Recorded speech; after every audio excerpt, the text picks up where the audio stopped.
അള്ളാഹുവിന്റെ പ്രവാചകൻ സല്ലല്ലാഹു അലൈഹി വസല്ലമയുടെ ജീവിതം പരിശോധിക്കുമ്പോഴാണ് മതത്തിന്റെ നിയമങ്ങൾ അത് എത്രത്തോളം മാനവികമാണ് എന്ന് നമുക്ക് മനസ്സിലാവുക. പ്രവാചകൻ സല്ലല്ലാഹു അലൈഹി വസല്ലമ ജീവിച്ചിരുന്ന കാലം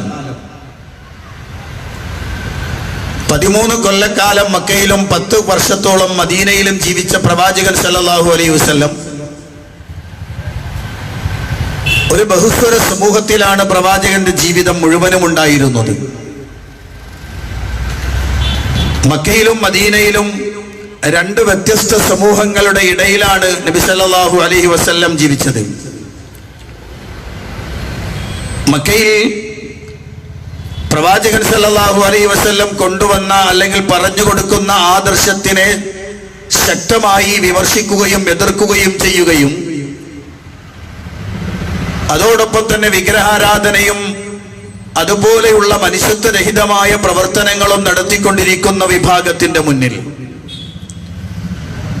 മദീനയിലേക്ക് എത്തിയപ്പോൾ അവിടെ വേദക്കാരെന്ന് വിളിക്കപ്പെടുന്ന വേദത്തിന്റെ അനുയായികളാണ് തങ്ങളെന്ന് അവകാശപ്പെടുന്ന ജൂതന്മാരുടെയും അതുപോലെ തന്നെ ക്രൈസ്തവ സമൂഹത്തിന്റെയും ഇടയിലാണ് അള്ളാഹുവിന്റെ പ്രവാചകൻ സല്ലല്ലാഹു അലൈഹി വസല്ലം പരിശുദ്ധ ദീനിന്റെ പ്രബോധനം നടത്തിയിട്ടുള്ളത്. അവിടെ പ്രവാചകൻ സല്ലല്ലാഹു അലൈഹി വസല്ലം ജീവിച്ച ആ ജീവിതത്തെ പരിശോധിക്കുമ്പോൾ പരിശുദ്ധ ഇസ്ലാമിന്റെ മുഴുവൻ ആശയങ്ങളെയും മനുഷ്യ സമൂഹത്തിന് നാനോന്മുഖമായ പുരോഗതി നൽകുന്നതാണ് എന്നും അത് മനുഷ്യർക്ക് പൂർണ്ണമായും വിജയം നൽകാനുള്ളതാണ് എന്നും വ്യക്തമായി മനസ്സിലാവുകയാണ്. പരിശുദ്ധ ഖുർആനിന്റെ പ്രയോഗങ്ങൾ നോക്കിയാൽ നമുക്കത് കാണാൻ കഴിയും. വിശ്വാസി സമൂഹത്തെ പ്രത്യേകിച്ച് അഭിസംബോധന ചെയ്യേണ്ടുന്ന ഇടങ്ങളിൽ മാത്രമാണ് യാ അയ്യുഹല്ലദീന ആമനു എന്ന പ്രയോഗം ഉണ്ടാകുന്നത്. എന്നാൽ പ്രധാനപ്പെട്ട പല ഭാഗങ്ങളിലും ഖുർആൻ വിളിക്കുന്ന വിളി യാ അയ്യുഹന്നാസ് എന്നാണ്, മനുഷ്യരെ എന്നാണ്. മനുഷ്യ സമൂഹത്തെ ഒന്നായി കണ്ട് മനുഷ്യ സമൂഹത്തിന്റെ മാനവികതയെ കൃത്യമായി അളന്നു തിട്ടപ്പെടുത്തുന്ന രൂപത്തിലാണ് പരിശുദ്ധ ഖുർആൻ വിളിക്കുന്നത്. നേരത്തെ ഇവിടുന്ന് സംസാരിച്ച സംസാരം മതത്തിന്റെ അടിസ്ഥാന ആശയമായ ഏകദൈവ ആരാധനയുമായി ബന്ധപ്പെട്ടതാണ്. അത് കേവലം ഒരു വിശ്വാസി സമൂഹത്തിന്റെ ബാധ്യത മാത്രമല്ല, അത് മുസ്ലിമീങ്ങളോടുള്ള കൽപ്പന മാത്രമല്ല. പരിശുദ്ധ ഖുർആൻ 2-ാം അധ്യായത്തിൽ ഈ വിഷയം വിശദീകരിക്കുന്നത് തന്നെ യാ അയ്യുഹന്നാസ്, അല്ലയോ ജനങ്ങളെ, ഉഅ്ബുദൂ റബ്ബക്കുമുല്ലദീ ഖലഖക്കും എന്നാണ്. നിങ്ങളെ സൃഷ്ടിച്ച നിങ്ങളുടെ നാഥനെ നിങ്ങൾ ആരാധിക്കുവീൻ എന്ന് മനുഷ്യ സമൂഹത്തെ വിളിച്ചുകൊണ്ടാണ് പരിശുദ്ധ ഖുർആൻ പഠിപ്പിക്കുന്നത്. ഇങ്ങനെ പരിശോധിക്കുമ്പോൾ ഒരു കമ്മ്യൂണിറ്റിയായി, ഒരു സമൂഹമായി, ഒരു സമുദായമായി ജീവിക്കുന്ന മനുഷ്യർ, ആ മനുഷ്യരെ സംബന്ധിച്ചിടത്തോളം അവരെ അല്ലാഹു സുബ്ഹാനഹു വ തആല സൃഷ്ടിച്ചതും ഈ ദുനിയാവിൽ അവർ ജീവിച്ചിരിക്കുന്നതും അവർ തമ്മിലുള്ള ബന്ധവും എങ്ങനെയാകണമെന്ന് പരിശോധിക്കുമ്പോൾ അത് വിശദീകരിക്കുന്നിടത്തും അല്ലാഹു പറഞ്ഞത് യാ അയ്യുഹന്നാസ് ഇന്നാ ഖലഖ്നാകും മിൻ ദക്കരിൻ വ ഉൻസാ വജഅൽനാകും ശുഊബൻ വഖബായില ലിതആറഫു.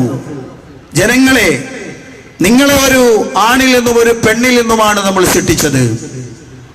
നിങ്ങളെല്ലാവരും ഒരു മാതാവിന്റെയും പിതാവിന്റെയും സന്താനങ്ങളാണ്. ഈ ഒരു മാനവികതയാണ് അള്ളാഹുവിന്റെ ഖുർആൻ വിളിച്ചു പറയുന്നത്. മാത്രമല്ല, മനുഷ്യ സമൂഹം ഒന്നാകെ ഒരൊറ്റ സമുദായമാണ് എന്നും കാനന്നാസു ഉമ്മത്തൻ വാഹിദ, ജനങ്ങൾ, മനുഷ്യർ അതൊരൊറ്റ സമുദായമാണ് എന്ന് പരിശുദ്ധ ഖുർആൻ.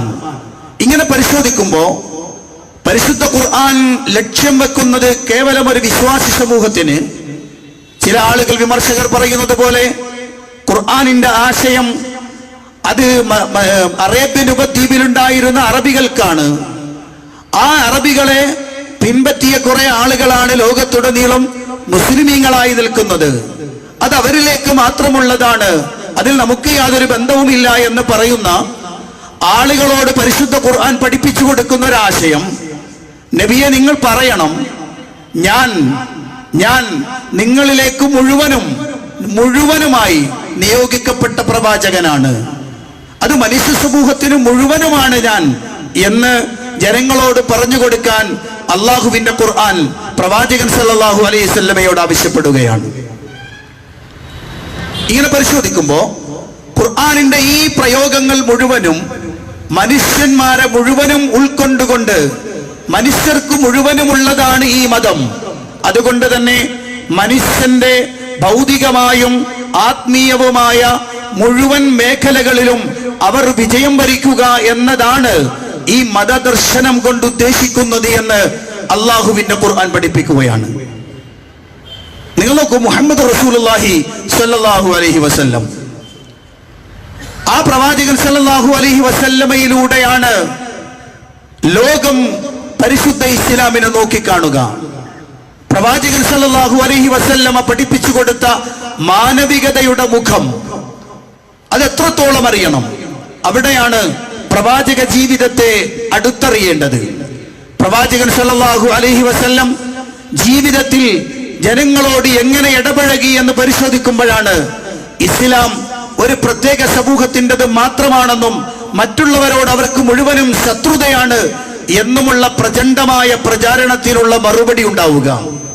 ഇവിടെ നോക്കൂ നിങ്ങൾ, മുഹമ്മദ് റസൂലുള്ളാഹി സ്വല്ലല്ലാഹു അലൈഹി വസല്ലം ആ പ്രവാചകൻ പഠിപ്പിച്ചു കൊടുത്ത പരിശുദ്ധ ദീനിന്റെ മാനവിക മുഖം അറിയണോ എങ്കിൽ മുഹമ്മദ് റസൂലുള്ളാഹി സ്വല്ലല്ലാഹു അലൈഹി വസല്ലമയുടെ ജീവിതത്തിലേക്ക് ഇറങ്ങുക. ആ ജീവിതത്തിന്റെ ഉള്ളും പുറവും ഒരുപോലെ തുറന്ന പുസ്തകമായി ലോകത്ത് നമുക്ക് വായിക്കാൻ കിട്ടുകയാണ്. പ്രവാചകൻ സല്ലല്ലാഹു അലൈഹി വസല്ലമ എങ്ങനെയാണ് ഇടപഴകിയത് അതറിയണമെങ്കിൽ, പ്രവാചകന്റെ മാനവിക മുഖം അറിയണമെങ്കിൽ പ്രവാചകനുമായി അടുത്തിടപഴകിയ ആളുകളുടെ വർത്തമാനത്തിൽ നിന്ന് നമുക്ക് മനസ്സിലാക്കാൻ കഴിയും. പ്രവാചകനോടൊപ്പം ജീവിച്ച ആളുകൾ ആ കാലഘട്ടത്തിലുള്ള ജനസമൂഹത്തിൽ നിന്ന് വ്യത്യസ്തനായി തന്റെ കൂടെയുള്ളവരോട് നബി സല്ലല്ലാഹു അലൈഹി വസല്ലമ എങ്ങനെ ഇടപഴകി, താൻ ജീവിക്കുന്ന നാട്ടുകാരോട് നബി സല്ലല്ലാഹു അലൈഹി വസല്ലം എങ്ങനെ ഇടപഴകി, തന്റെ ശത്രുക്കളായി കടന്നു വന്ന ആളുകളോട് നബി സല്ലല്ലാഹു അലൈഹി വസല്ലം എങ്ങനെ ഇടപഴകി, ഇത് പരിശോധിക്കുമ്പോഴാണ് മുഹമ്മദ് നബി സല്ലല്ലാഹു അലൈഹി വസല്ലം കൊണ്ടുവന്ന അല്ലെങ്കിൽ പ്രവാചകൻ പ്രബോധനം ചെയ്ത ഈ ആദർശത്തിന്റെ മാനവിക മുഖം നമുക്ക് കാണാൻ കഴിയുകയുള്ളൂ. പ്രവാചകൻ സല്ലല്ലാഹു അലൈഹി വസല്ലമയോട് കൂടി അവിടുത്തെ ജീവിതത്തിന്റെ ഭാഗമായി തീർന്ന പ്രവാചകന്റെ ഖാദിമുകൾ, പ്രവാചകന്റെ സഹായികൾ, പ്രവാചകന്റെ സേവകന്മാർ, നബി സല്ലല്ലാഹു അലൈഹി വസല്ലമയോടൊപ്പം ജീവിച്ച ആ ആളുകൾ, അവർ പ്രവാചകനെ കുറിച്ച് ലോകത്തോട് വിളിച്ചു പറഞ്ഞൊരു ആശയമുണ്ട്. ആ ആശയത്തിന് ഏറ്റവും അധികം പ്രസക്തമാകുന്നത് എപ്പോഴെന്ന് ചോദിക്കുമ്പോൾ ആ നാടിന്റെ സാഹചര്യം പരിശോധിക്കുമ്പോഴാണ്. മദീന എന്നറിയപ്പെടുന്ന രാജ്യം, മക്ക എന്നറിയപ്പെടുന്ന രാജ്യം, ഈ പ്രദേശങ്ങൾ അല്ലെങ്കിൽ ആ കാലഘട്ടത്തിന്റെ സാഹചര്യം, ആ കാലഘട്ടത്തിൽ അവിടെ ഉണ്ടായിരുന്ന യജമാനന്മാർ തങ്ങളുടെ സേവകന്മാരോട് എങ്ങനെയാണ് പെരുമാറിയിരുന്നതെന്ന് പരിശോധിക്കുമ്പോൾ അവിടെ മുഹമ്മദ് നബി സല്ലല്ലാഹു അലൈഹി വസല്ലം വേറിട്ട് നിൽക്കും നമുക്ക് കാണാൻ കഴിയും. പ്രവാചകൻ സല്ലല്ലാഹു അലൈഹി വസല്ലമയുടെ ജീവിതത്തിൽ, പ്രവാചകന്റെ ജീവിതത്തിൽ 10 കൊല്ലത്തോളം റസൂലുള്ളാഹി സല്ലല്ലാഹു അലൈഹി വസല്ലമയ്ക്ക് സഹായിയായി വർത്തിച്ച, സഹായിയായി നിന്ന അനസ് റളിയല്ലാഹു അൻഹു പറയുന്ന ഒരു വർത്തമാനമുണ്ട്. അനസ് റളിയല്ലാഹു അൻഹു പറയുന്ന ഒരു വർത്തമാനമുണ്ട്. മുഹമ്മദ് നബി സല്ലല്ലാഹു അലൈഹി വസല്ലമയുടെ മാനവിക മുഖം, പരിശുദ്ധ ഇസ്ലാമിന്റെ മാനവിക മുഖം അതെന്താണ് എന്ന് അനസ് റളിയല്ലാഹു അൻഹു ലോകത്തോട് വിളിച്ചു പറഞ്ഞത്, 10 കൊല്ലം ഞാൻ മുഹമ്മദ് നബി സല്ലല്ലാഹു അലൈഹി വസല്ലമയുടെ കൂടെ പ്രവാചകൻ ഒരു സേവകനായി ജീവിച്ചിട്ട് ആ 10 കൊല്ലത്തിൽ ഒരിക്കൽ പോലും നബി സല്ലല്ലാഹു അലൈഹി വസല്ലം ഞാനൊരു കാര്യം ചെയ്തതിന്റെ പേരിൽ എന്തിനാടാ നീ അത് ചെയ്തതെന്നോ, ഞാനൊരു കാര്യം ചെയ്യാത്തതിന്റെ പേരിൽ എന്താടാ നീ അത് ചെയ്യാതിരുന്നതെന്നോ എന്റെ പ്രവാചകൻ എന്നോട് ഒരിക്കൽ പോലും ചോദിച്ചിട്ടില്ല എന്ന് മാത്രമല്ല, ജീവിതത്തിൽ ഒരിക്കൽ പോലും എന്റെ പ്രവാചകൻ എന്നെ അടിച്ചിട്ടില്ല. ഒരു സേവകൻ തന്റെ യജമാനനെ കുറിച്ച് അക്കാലഘട്ടത്തിൽ പറയാൻ സാധ്യതയില്ലാത്ത, ഒരാൾക്കും പറയാൻ കഴിയാത്ത വർത്തമാനമാണ് സുദീർഘമായ 10 കൊല്ലക്കാലം പ്രവാചകൻ സല്ലല്ലാഹു അലൈഹി വസല്ലമയോടൊപ്പം സേവകനായി ജീവിച്ച അനസ് ബിൻ മാലിക് റളിയല്ലാഹു അൻഹു പറയുകയാണ്, ജീവിതത്തിൽ ഞങ്ങൾ പ്രവാചകൻ സല്ലല്ലാഹു അലൈഹി വസല്ലമ വിട പറയുന്നതുവരെ എന്നെ പ്രവാചകൻ ഉപദ്രവിച്ചിട്ടില്ല. അനസ് റളിയല്ലാഹു അൻഹു ഓർത്തെടുത്തു പറഞ്ഞൊരു സംഭവമുണ്ട്. ആ സംഭവം അനസ് റളിയല്ലാഹു അൻഹു പറയുന്നത്, ഒരിക്കൽ വീട്ടിൽ വെച്ച് നബി സല്ലല്ലാഹു അലൈഹി വസല്ലം എന്നോട് പറഞ്ഞു, അനസേ, അങ്ങാടിയിൽ പോയി ഒരു സാധനം വാങ്ങിയിട്ട് വരണം. ഞാൻ അങ്ങാടിയിലേക്ക് പോകാൻ റസൂലുള്ളാഹി സ്വല്ലല്ലാഹു അലൈഹി വസല്ലം പറഞ്ഞപ്പോൾ ഉടൻ തന്നെ ഞാൻ പറഞ്ഞു, നബിയെ, ഞാൻ പോകൂല എന്ന് പ്രവാചകനോട് ഞാൻ പറഞ്ഞു. നബി സല്ലല്ലാഹു അലൈഹി വസല്ലം ഒന്നും മറുപടി പറഞ്ഞില്ല. പക്ഷെ അത് പറഞ്ഞെങ്കിലും ഞാനുടൻ തന്നെ അപ്പുറത്തൂടെ അങ്ങാടിയിലേക്ക് പുറപ്പെട്ടു. അങ്ങനെ അങ്ങാടിയിൽ ഞാൻ നിൽക്കുമ്പോ എന്റെ പിന്നിലൂടെ ഒരാൾ വന്ന് എന്നെ പിന്നിലൂടെ കൈയിട്ട് ഇങ്ങനെ കെട്ടിപ്പിടിച്ചു. ഞാൻ പെട്ടെന്ന് തിരിഞ്ഞു നോക്കി, ആരാണിത്? എന്നെ ഇങ്ങനെ കെട്ടിപ്പിടിക്കുന്ന ആളാരാണ്? തിരിഞ്ഞു നോക്കുമ്പോൾ എന്റെ യജമാനനായ എന്റെ പ്രവാചകൻ മുഹമ്മദ് റസൂലുള്ളാഹി സ്വല്ലല്ലാഹു അലൈഹി വസല്ലമയാണ്. പുഞ്ചിരി തൂകുന്ന മുഖത്തോടെ പ്രവാചകൻ എന്നോട് ചോദിച്ചു, അനസ്, അല്ലയോ അനസേ, നീ പോകുന്നില്ല എന്ന് പറഞ്ഞിട്ട് ഇങ്ങെത്തിയോ എന്ന് ചോദിച്ച് സന്തോഷത്തോടെ എന്നെ ചേർത്ത് പിടിച്ചു. എന്റെ യജമാനൻ എന്ന് മുഹമ്മദ് റസൂലുള്ളാഹി സ്വല്ലല്ലാഹു അലൈഹി വസല്ലമയെ കുറിച്ച് പ്രവാചകന്റെ ഖാദിമായ, പ്രവാചകന്റെ സഹായിയായ, പ്രവാചകന്റെ സേവകനായ അനസ് ബിൻ മാലിക് റളിയല്ലാഹു അൻഹു പറയുമ്പോൾ, പ്രിയപ്പെട്ട സഹോദരന്മാരെ, ഇതുപോലെ സേവകന്മാരോട് പെരുമാറുന്ന ഒരാൾ, ഒരു യജമാനനെ ആ കാലഘട്ടത്തിൽ കാണുക സാധ്യമല്ല എന്ന് മാത്രമല്ല, ഈ കാലഘട്ടത്തിലും കാണാൻ സാധ്യമല്ല. പ്രവാചകൻ സല്ലല്ലാഹു അലൈഹി വസല്ലം പഠിപ്പിച്ചു കൊടുക്കുകയായിരുന്നു, ഒരു ഖാദിം അവൻ തന്റെ സഹായിയായി എന്നതുകൊണ്ട് മാത്രം അവന്റെ അവകാശങ്ങൾ നിഷേധിക്കുകയോ അവനെ ഒരു മനുഷ്യനായി പോലും ഗണിക്കാത്ത കാലമാണ് ഈ കാലവും. പോകൂ, നിങ്ങൾ തമിഴ്നാട്ടിന്റെ പ്രാന്തപ്രദേശങ്ങളിലേക്കൊന്ന് പോയി നോക്ക്, വടക്കേന്ത്യയിലെ പ്രാന്തപ്രദേശങ്ങളിലേക്കൊന്ന് പോയി നോക്ക്. ജന്മിമാരുടെ അടിയും ഇടിയും കൊണ്ട് അവരുടെ കീഴാളന്മാരായി നിന്ന് അവർ തങ്ങളുടെ അവകാശങ്ങൾ മുഴുവനും നിഷേധിക്കപ്പെട്ട് തങ്ങളെ അടിമകളെ പോലെ വെച്ചുകൊണ്ടിരിക്കുന്ന ആധുനിക യജമാനന്മാരുടെ മുന്നിൽ മനുഷ്യത്വം മരവിച്ചു പോയ അത്തരം ആളുകളുടെ മുന്നിലാണ് മതത്തിന്റെ മാനവിക ദർശനത്തെ കുറിച്ച് പറയുമ്പോൾ മുഹമ്മദ് റസൂലുള്ളാഹി സ്വല്ലല്ലാഹു അലൈഹി വസല്ലം എന്ന പ്രവാചകൻ, എന്ന സേവകന്മാരുടെ ഏറ്റവും ഉന്നതനായ യജമാനനെ കുറിച്ച് ഞാനും നിങ്ങളും പഠിക്കേണ്ടത്. നബി സല്ലല്ലാഹു അലൈഹി വസല്ലമയെ കുറിച്ച് ആളുകൾ ഇവിടെ നമ്മുടെ നാട്ടിൽ ഈ അടുത്ത കാലത്ത് ഒരു പുതിയ ട്രെൻഡ് ഉണ്ടായിട്ടുണ്ട്. അതെന്താണ്? പരിശുദ്ധ ഇസ്ലാമിന്റെ ആശയങ്ങളെ വികലമായി അവതരിപ്പിക്കുമ്പോൾ അത് വൈറലായി തീരുകയും അങ്ങനെ എന്തെങ്കിലും തോന്നിയാസം പറയുമ്പോഴേക്ക് അവർ സമൂഹത്തിന്റെ മുന്നിൽ വലിയ പ്രാധാന്യമുള്ളവരായി തീരുന്ന പുതിയ ഒരു പ്രവർത്തനം നമ്മൾ കണ്ടുവരികയാണ്. അവിടെയാണ് മുസ്ലിം നാമധാരികളായ ചില ആളുകളുടെ പ്രവാചക വിമർശനങ്ങളെയും ഇസ്ലാമിക വിമർശനങ്ങളെയും മറ്റുള്ളവർ അതിങ്ങനെ ലൈക്കും ഷെയറും കൊടുത്തിട്ട് അതിനെ വൈറലാക്കിക്കൊണ്ടിരിക്കുകയാണ്. ചോദിക്കട്ടെയോ, പ്രവാചക ജീവിതത്തിൽ നിന്ന് നബി സല്ലല്ലാഹു അലൈഹി വസല്ലമയുടെ പരിശുദ്ധമായ ജീവിതത്തിൽ നിന്ന് ഒരേട് മനുഷ്യത്വത്തെ മരവിപ്പിക്കുന്ന, മനുഷ്യത്വത്തെ ഇല്ലായ്മ ചെയ്യുന്ന, മാനവികതയെ നഷ്ടപ്പെടുത്തുന്ന ഒരേട് സമർപ്പിക്കാൻ ഇല്ല, ഒരു വിമർശകന്മാർക്കും ഇന്ന് വരെ സാധിച്ചിട്ടില്ല എന്നത് വളരെ ഗൗരവത്തോടു കൂടി കാണേണ്ടതാണ്. എന്നാൽ പ്രവാചകനെ അറിയുന്ന ആളുകൾ അത്ഭുതപരതന്ത്രരായി പോവുകയാണ്. പ്രവാചക ജീവിതത്തെ അടുത്തറിയുന്ന ആളുകൾ അത്ഭുതപ്പെട്ടു പോവുകയാണ്. കാരണം നാഗരികതയുടെയും സംസ്കാരത്തിന്റെയും ഒന്നും വിളിച്ചു പറയാനില്ലാത്തൊരു സമുദായത്തിന്റെ മുന്നിൽ, ഒരു സമൂഹത്തിന്റെ മുന്നിൽ എഴുന്നേറ്റ് നിന്ന് അവർക്ക് സംസ്കാരവും ആശയങ്ങളും ആദർശങ്ങളും മര്യാദകളും മാനവികതയുടെ ഉദാത്തമായ മാതൃകകളും പഠിപ്പിച്ചു കൊടുത്ത മുഹമ്മദ് റസൂലുള്ളാഹി സ്വല്ലല്ലാഹു അലൈഹി വസല്ലം എന്ന മനുഷ്യ സ്നേഹിയായ പ്രവാചകനെ അത്ഭുതത്തോടെയാണ് അതിനെക്കുറിച്ച് പഠിക്കുന്ന ആളുകൾ കാണുന്നത്. അതേ സമയത്ത് ഇപ്പുണ്ടായിക്കൊണ്ടിരിക്കുന്ന ഒരു സാഹചര്യം, അത് പ്രവാചകനെ വിമർശിച്ചുകൊണ്ട് ചില ആളുകൾ വലുതാകാൻ ശ്രമിക്കുന്നു എന്ന് മാത്രമേ ഉള്ളൂ. അതിന് ദുർവ്യാഖ്യാനത്തിന്റെ പുതിയ അധ്യായങ്ങൾ രചിക്കുന്നു എന്ന് മാത്രമേ ഉള്ളൂ. അതിന് ഇസ്ലാമിന്റെ പ്രമാണങ്ങളുടെ പിൻബലമില്ലാത്ത വാചകങ്ങളെ തങ്ങളുടെ ഇഷ്ടത്തിനനുസരിച്ച് ഉണ്ടാക്കി തീർക്കുന്നു എന്നത് മാത്രമേ ഉള്ളൂ. അല്ലെങ്കിൽ പറയട്ടെ, പ്രവാചക ജീവിതത്തെ അടുത്തെറിഞ്ഞ പ്രവാചകാനുയായികളിൽ നിന്നൊരാളെ വേണ്ട, പ്രവാചകനെ എതിർത്തുകൊണ്ട് ജീവിതം നയിച്ച ആളുകൾ, പ്രവാചകനെ എതിർത്തുകൊണ്ട് ജീവിതം നയിച്ച ആളുകൾ, ആ ആളുകൾ പ്രവാചകൻ സല്ലല്ലാഹു അലൈഹി വസല്ലമയെ അയാൾ മനുഷ്യത്വത്തിനെതിരായി പ്രവർത്തിച്ചവനാണെന്ന് പറഞ്ഞ ഒരു വാചകം ഇല്ല. 23 സംവത്സരക്കാലത്തെ ഘോര ദുരിതങ്ങളെയും നിരവധി പലവിധ അഗ്നി പരീക്ഷണങ്ങളെയും നേരിട്ട് മക്കയിലും മദീനയിലും സുവർണ കാലഘട്ടം ഉണ്ടാക്കിയെടുത്ത മുഹമ്മദ് റസൂലുള്ളാഹി സല്ലല്ലാഹു അലൈഹി വസല്ലമയുടെ ജീവിതത്തിലെ ഒരേട് വെച്ചുകൊണ്ട് അങ്ങനെ ഒന്നും പറയാനുണ്ടാവില്ല, അങ്ങനെ ഒന്നും പറയാനുണ്ടാവില്ല.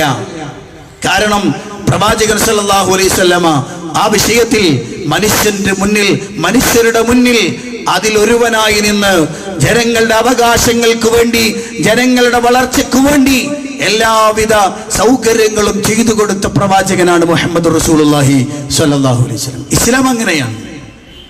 ഇസ്ലാമിന്റെ പ്രത്യേകത അതാണ്. മുസ്ലിം സമുദായത്തിന്റെ, ഞാൻ കേരളക്കരയിലേക്കൊന്ന് വരികയാണ്. ഇസ്ലാഹി പ്രസ്ഥാനം കടന്നു വരുന്ന കാലം, ഇസ്ലാഹി പ്രസ്ഥാനം കടന്നു വരുന്ന ഒരു കാലം, ഇന്നേറെ ചർച്ച ചെയ്യപ്പെടുന്നത് മലപ്പുറത്തെ ഒരു പെൺകുട്ടി, ആ പെൺകുട്ടിയുടെ പരിഭാഷയുമായി ബന്ധപ്പെട്ടുകൊണ്ടുള്ള ചർച്ചയാണ്. അഥവാ ഇന്ത്യൻ നാഷണൽ കോൺഗ്രസിന്റെ സമുന്നതനായ നേതാവ് രാഹുൽ ഗാന്ധിയുടെ പ്രസംഗം, ഒരു മുസ്ലിം പെൺകുട്ടി അവൾ യാതൊരുവിധ ഭയാശങ്കകളുമില്ലാതെ വളരെ നിർമ്മലമായ ചിരിയോടെ ആ പെൺകുട്ടി വന്ന് ഇംഗ്ലീഷ് പ്രഭാഷണത്തെ മലയാളത്തിലേക്ക് വളരെ ലളിതമായി പരിഭാഷപ്പെടുത്തിയത് അത്ഭുതത്തോടെയാണ് കേരളം കണ്ടത്. വലിയ സന്തോഷവും ചർച്ചയും നടന്നു. ആ ചർച്ച നടക്കുന്നതിനിടയിൽ ഒരു പോയിന്റ് കൂടി ചേർത്ത് വായിക്കേണ്ടതുണ്ട് എന്ന് എനിക്ക് തോന്നുകയാണ്. എന്തുകൊണ്ടാണതെന്നറിയുമോ? അള്ളാഹുവിന്റെ പ്രവാചകൻ സല്ലല്ലാഹു അലൈഹി വസല്ലം അക്ഷരാഭ്യാസമില്ലാത്തൊരു സമുദായത്തിലേക്ക് കടന്നു വന്ന് ആ സമുദായത്തിനെ പരിശുദ്ധ ഖുർആനിന്റെ ആയത്തുകൾ ഓതിക്കൽപ്പിച്ചു കൊടുത്ത് സംസ്കരിച്ച് ലോകത്തിലെ നേതാക്കളും ജേതാക്കളുമാക്കി തീർത്ത് വിജ്ഞാനത്തിന്റെ അത്ഭുതകരമായ മേഖലയിലേക്ക് പടർന്നു പന്തലിക്കുവാൻ ആദ്യകാല മുസ്ലിമീങ്ങളെ കൈപിടിച്ചു കൊണ്ടുപോയത് മുഹമ്മദ് നബി സല്ലല്ലാഹു അലൈഹി വസല്ലമയായിരുന്നു. എന്നാൽ അതേ പരിശുദ്ധ ഇസ്ലാം കേരളത്തിൽ ശക്തമായി പ്രചരിക്കുകയും ഇസ്ലാം വളർന്നുകൊണ്ടിരിക്കുകയും ചെയ്യുന്നതിനിടയിലാണ് ഇടക്കാലഘട്ടം കൊണ്ട് ചില പുരോഹിതന്മാർ കടന്നു വന്ന് പെൺകുട്ടികളെ ലക്ഷ്യം വെച്ചുകൊണ്ട് അവരെഴുത്തും വായനയും ശീലിക്കാൻ പാടില്ല എന്നും അവരെ കൈയെഴുത്തു പഠിക്കൽ മതത്തിൽ അനഭിലഷണീയമായ കാര്യമാണെന്നും അതുകൊണ്ട് പെണ്ണെഴുത്ത് എന്ന് പറയുന്നത് അംഗീകരിക്കാൻ പറ്റില്ല എന്നും പറഞ്ഞ് പ്രസിദ്ധീകരണത്തിൽ പ്രഖ്യാപനങ്ങൾ നടത്തി, പ്രമേയങ്ങൾ പാസാക്കി, അങ്ങനെ മുസ്ലിം സ്ത്രീകളെ അക്ഷരവിദ്യയിൽ നിന്ന് പിന്നിലേക്ക് വലിച്ചുകൊണ്ട് പോയതിന് അവിടെ നിന്ന് ആ സ്ത്രീകളെ, പെൺകുട്ടികളെ, മുസ്ലിം സമുദായത്തെ തിരിച്ചു കൊണ്ടുവരാനുള്ള ശക്തമായ പ്രവർത്തനങ്ങൾ തുടങ്ങിവെച്ചത് ഇസ്ലാഹി പ്രസ്ഥാനത്തിന്റെ ആദ്യകാല പണ്ഡിതന്മാരാണ്. ആ പണ്ഡിതന്മാരുടെ പ്രവർത്തനങ്ങൾക്ക് പിന്നിൽ നിന്നുകൊണ്ട് ആ പ്രവർത്തനങ്ങളെ ഏറ്റുപിടിച്ചുകൊണ്ടാണ് ഈ കേരളം കണ്ട ഏറ്റവും നല്ല മുഖ്യമന്ത്രി, ഏറ്റവും നല്ല വിദ്യാഭ്യാസ മന്ത്രിയായ CH മുഹമ്മദ് കോയ സാഹിബ് അദ്ദേഹം ഈ വിഷയത്തിൽ രംഗത്ത് വന്നതും മുസ്ലിം സ്ത്രീകൾക്ക് വിദ്യാഭ്യാസത്തിന് വേണ്ടി ശക്തമായി പണിയെടുത്തതും ഇന്ന് അതാ മുസ്ലിം സമുദായത്തിലെ ഒരു പെൺകുട്ടി എഴുന്നേറ്റ് നിന്ന് ഒരു പ്രസംഗം അത് കൃത്യമായി പരിഭാഷപ്പെടുത്തുമ്പോൾ അഭിമാനമുണ്ട് മുസ്ലിം സമുദായത്തിന്. അഭിമാനമുണ്ട്. പക്ഷെ അവിടെ നിന്ന് അറിയേണ്ട ഒരു പാഠം കൂടിയാണ് ഞാൻ പറഞ്ഞത്. അതിന്റെ പിന്നിൽ പ്രവർത്തിച്ച ചാലക ശക്തി ഇസ്ലാഹി പ്രസ്ഥാനത്തിന്റെ ആദ്യകാല പണ്ഡിതന്മാരാണ് എന്ന് സനാഉൽ തങ്ങളെ പോലെയുള്ള പ്രഗത്ഭന്മാരായ പണ്ഡിതന്മാരും നേതാക്കന്മാരുമായിരുന്നു.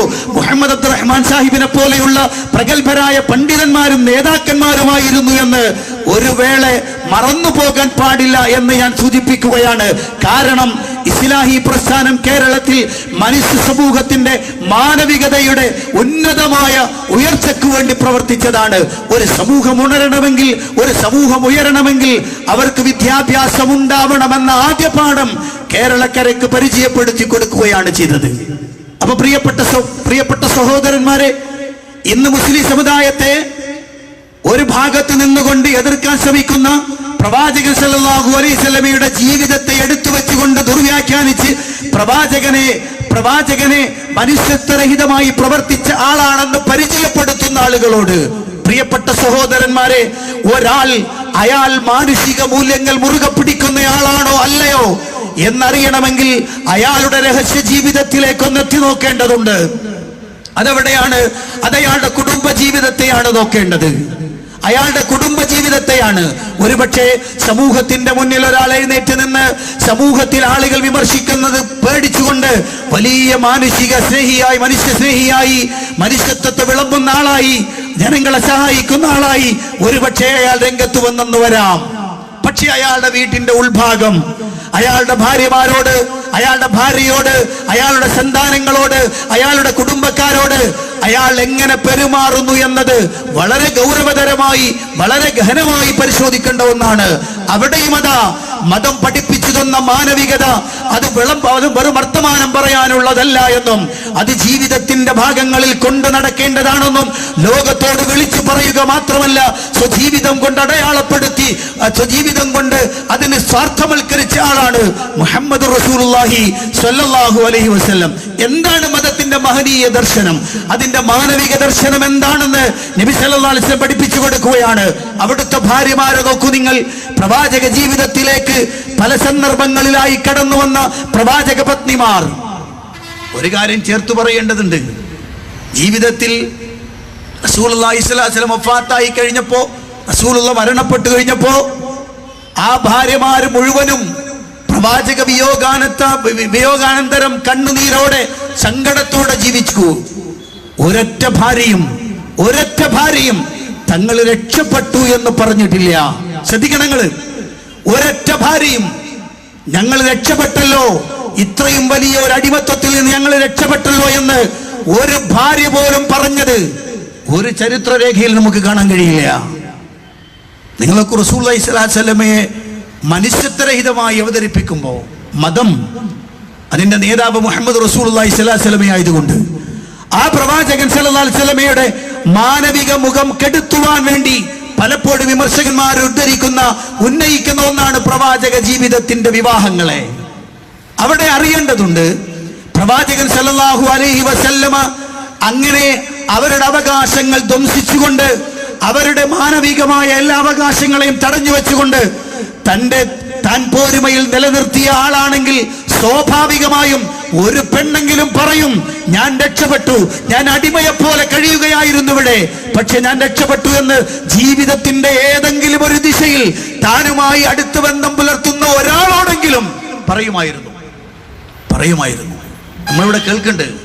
നമ്മളിവിടെ കേൾക്കുന്നു രാഷ്ട്രീയ നേതാക്കന്മാരുമായി ബന്ധപ്പെട്ട ചർച്ചയിൽ, സാമൂഹിക നേതാക്കന്മാരുമായി ബന്ധപ്പെട്ട ചർച്ചയിൽ, സമൂഹത്തിലെ രാഷ്ട്രീയ നേതാക്കന്മാരുമായി ബന്ധപ്പെട്ട വിഷയത്തിൽ, അതുപോലെ തന്നെ മത നേതാക്കളുമായി ബന്ധപ്പെട്ട വിഷയങ്ങളിൽ, അവിടെയെല്ലാം അവരുടെ പത്നി പദം അലങ്കരിച്ചിരുന്ന ആളുകൾ അവരെ കുറിച്ച് പറഞ്ഞത് ഈ കേരളത്തിലുള്ള നമ്മൾ കേട്ടിട്ടുണ്ട്.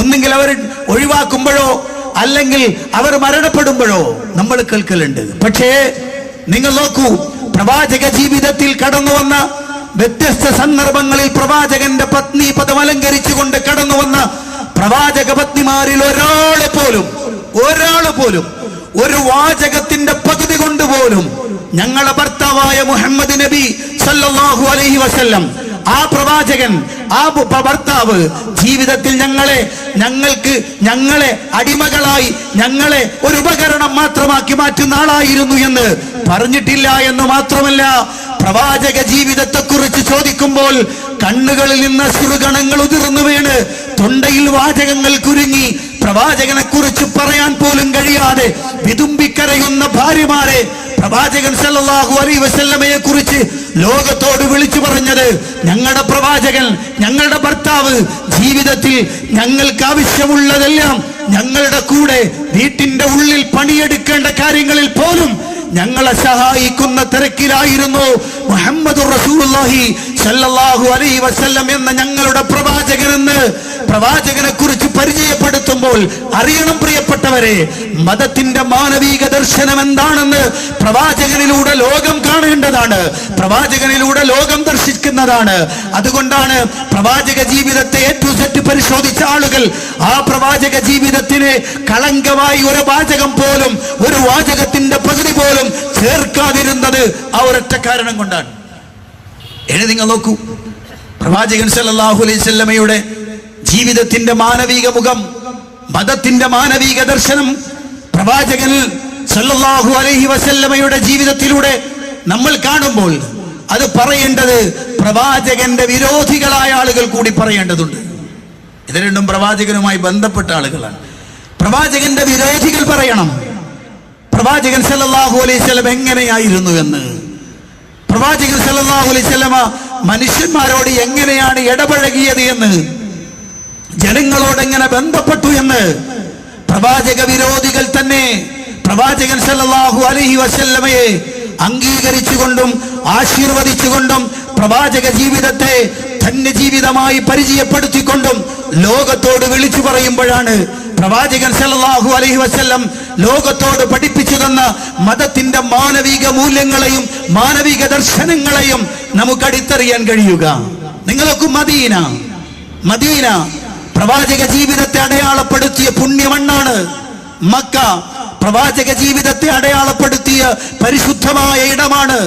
ആ രണ്ട് സ്ഥലങ്ങളിലുമുള്ള പ്രവാചകനെ എതിർത്തുകൊണ്ട് ജീവിതം നയിച്ചിരുന്ന പ്രവാചകൻ സല്ലല്ലാഹു അലൈഹി വസല്ലമയെ അംഗീകരിക്കാതെ, പരിശുദ്ധ ഇസ്ലാമിനെ സ്വീകരിക്കാതെ ജീവിച്ച ആളുകൾ വരെ പ്രവാചകൻ സല്ലല്ലാഹു അലൈഹി വസല്ലമ തങ്ങളുടെ മാനുഷിക മൂല്യങ്ങൾക്കെതിരായി നിന്നയാളാണെന്ന് പറയാൻ കഴിഞ്ഞിട്ടില്ല എന്ന് മാത്രമല്ല, പ്രവാചകന്റെ മുന്നിൽ വന്ന് തങ്ങളുടെ സങ്കടം പറഞ്ഞ് പ്രവാചകനോട് സങ്കടം പറഞ്ഞ് പ്രവാചകനിൽ നിന്ന് തങ്ങൾക്ക് വേണ്ട അവകാശം വാങ്ങുവാൻ പ്രവാചക സന്നിധിയിലേക്ക് നടന്നു വന്നവരാണ് എന്ന് ചരിത്രം രേഖപ്പെടുത്തുകയാണ്. ഒരു സംഭവം മാത്രം ഞാൻ നിങ്ങളുടെ ശ്രദ്ധയിൽപ്പെടുത്തുകയാണ്. നിങ്ങൾ നോക്കൂ പ്രിയപ്പെട്ട സഹോദരന്മാരെ, മക്കയിൽ പ്രവാചകൻ സല്ലല്ലാഹു അലൈഹി വസല്ലം 13 കൊല്ലക്കാലമാണ് ഉപദ്രവിക്കപ്പെട്ടത്. 13 കൊല്ലക്കാലം. ആ 13 കൊല്ലം കഴിഞ്ഞ് മദീനയിലേക്ക് എത്തി.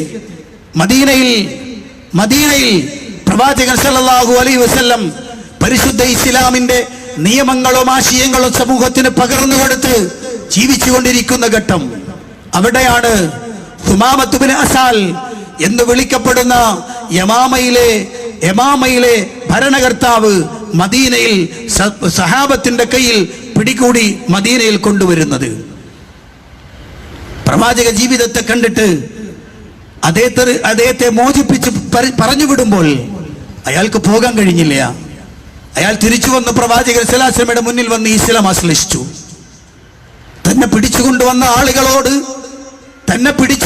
ആളുകളോട് തീർത്താൽ തീരാത്ത പകയുണ്ടായിരുന്ന സുമാമ, അയാൾ 3 ദിവസത്തെ മദീന ജീവിതം, ശ്രദ്ധിക്കണങ്ങള്, 3 ദിവസത്തെ മദീന ജീവിതം, ആ 3 ദിവസത്തെ മദീന ജീവിതം കൊണ്ട് മാത്രം പ്രവാചകൻ സല്ലല്ലാഹു അലൈഹി വസല്ലമയുടെ തന്നോടുള്ള ബന്ധത്തിൽ നിന്ന് മാത്രം, കാരണം സഹാബത്ത് പിടിച്ചുകൊണ്ടുവന്ന ഇസ്ലാമിന്റെ ശത്രുവായ സുമാമത്ത് ബിൻ അസാൽ എന്ന് വിളിക്കപ്പെടുന്ന യമാമയിലെ രാജാവിന് ഭക്ഷണമുണ്ടാക്കി കൊടുത്തത് മദീനയിലെ കിരീടം വെക്കാത്ത ചക്രവർത്തിയായ മുഹമ്മദ് റസൂലുള്ളാഹി സ്വല്ലല്ലാഹു അലൈഹി വസല്ലമയുടെ പത്നിപദം അലങ്കരിക്കുന്ന രാജ്ഞിമാരായ ഉമ്മഹാത്തുൽ മുഅ്മിനീങ്ങളുടെ കൈകൊണ്ടായിരുന്നു എന്നത് ലോകം രേഖപ്പെടുത്തിയ ചരിത്ര യാഥാർത്ഥ്യമാണ്. അവിടുന്നാണ് 3 ദിവസത്തിന് ശേഷം അദ്ദേഹം തിരിച്ചു പോകുന്നത്. അദ്ദേഹത്തെ ഒഴിവാക്കി, നിങ്ങൾക്ക് പോകാം. അയാൾ പോയില്ല. തിരിച്ചു വന്ന് പ്രവാചകന്റെ അടുത്ത് വന്ന് പറഞ്ഞു, മുഹമ്മദേ സല്ലല്ലാഹു അലൈഹി വസല്ലം, നിന്റെ അനുയായികൾ എന്നെ പിടിച്ചുകൊണ്ട് വരുമ്പോൾ ലോകത്ത് ഞാൻ ഏറ്റവും കൂടുതൽ വെറുക്കുന്ന മുഖം നിങ്ങളുടേതായിരുന്നു. ലോകത്ത് ഞാൻ വെറുക്കുന്ന ഈ മതം ഇസ്ലാമായിരുന്നു. പക്ഷേ 3 ദിവസം മസ്ജിദ് നബവിയുടെ മുന്നിൽ ഞാൻ ജീവിക്കുമ്പോൾ എന്നെ നിങ്ങൾ തടങ്കലിൽ വെച്ചപ്പോ ആ 3 ദിവസം കൊണ്ട് ഞാൻ അറിഞ്ഞൊരു യാഥാർത്ഥ്യമുണ്ട്. ഇപ്പോ ഞാൻ ലോകത്ത് ഏറ്റവും കൂടുതൽ ഇഷ്ടപ്പെടുന്ന മുഖം നിങ്ങളുടേതാണ്. ഞാൻ ലോകത്ത് ഏറ്റവും ഇഷ്ടപ്പെടുന്ന മതം അത് ഇസ്ലാമാണ് എന്ന് പറഞ്ഞ് പ്രവാചകന്റെ മുന്നിൽ നിന്ന് ഷഹാദത്ത് കലിമ ചൊല്ലി മുസ്ലിമായി അതേ നാട്ടിലേക്ക് തിരിച്ചുപോയി. പിന്നീടാണ് പ്രവാചകനോടുള്ള ഇഷ്ടം, നിബിതങ്ങളോടുള്ള ബന്ധം അത് ശക്തമായി രൂഢമൂലമാകുമ്പോൾ 13 കൊല്ലക്കാലം പ്രവാചകൻ അനുഭവിച്ച പ്രയാസങ്ങളെ കുറിച്ച് മനസ്സിലാക്കിയ സുമാമ അദ്ദേഹം ഒരു പ്രതികാര നടപടി എടുത്തു. എന്താണ് ആ പ്രതികാര നടപടി? യമാമയിൽ നിന്ന് മക്കയിലേക്ക് പോകുന്ന ധാന്യം, മക്കയിലേക്ക് കയറ്റിവിടുന്ന ധാന്യം, ഭക്ഷണ പദാർത്ഥങ്ങൾ അത് സ്റ്റോപ്പ് ചെയ്യാം. ഇനി കൊടുക്കണ്ട. കാരണം അവർ പ്രവാചകനെ ഉപദ്രവിച്ചവരാണ്. അതുകൊണ്ട് ഇനി കൊടുക്കാൻ പാടില്ല. തീരുമാനമായി. മക്കയിൽ ക്ഷാമമായി, മക്കയിൽ പട്ടിണിയായി. എന്ത് ചെയ്യും? എന്താണ് അതിനൊരു പ്രതിവിധി? മദീനയിലെ മുഹമ്മദ് നബി സല്ലല്ലാഹു അലൈഹി വസല്ലം ഈ വിവരം അറിയുന്നില്ല. മക്കയിൽ നിന്ന് പ്രധാനപ്പെട്ട ചില ആളുകൾ പ്രവാചകന്റെ അടുത്തെത്തി.